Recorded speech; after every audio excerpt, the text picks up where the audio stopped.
আপনি আমাকে 3টা শর্ত দিয়েছিলেন। গাছ নিয়ে আসছি, ফকিরকে টাকা দিয়ে আসছি, শুধু একটা শর্ত পূরণ করতে পারি নাই, কবিতাটা বলতে পারি নাই। 3টা শর্তের মধ্যে 2টা পারলাম, একটা ছাড় দেওয়া যায় না?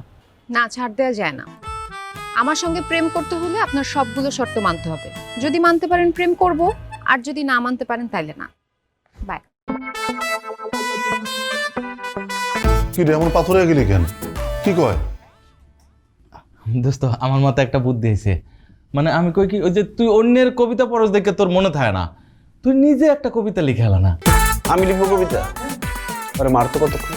আরে শোন, আমি বলি কি, তুই এত হ্যাপা না নিয়ে বরং মেয়েটাকেই ছেড়ে দে।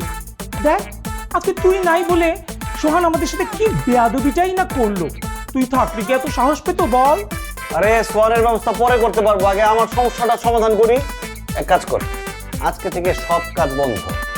সব কাজ বন্ধ না করলে আমি কবিতা মুখস্থ করতে পারবো না। কবিতা মুখস্থ করতে করতে আমি বুড়া হয়ে যাবো, কবিতার মুখস্থ করা হবে না।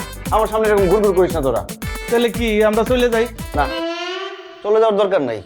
আমি কবিতা পড়বো, সাথে তোরাও পড়বি। আমি যেটা পড়বো নর্মালি, তোরা জোরে জোরে পড়বি। তাতে কি হবে রে?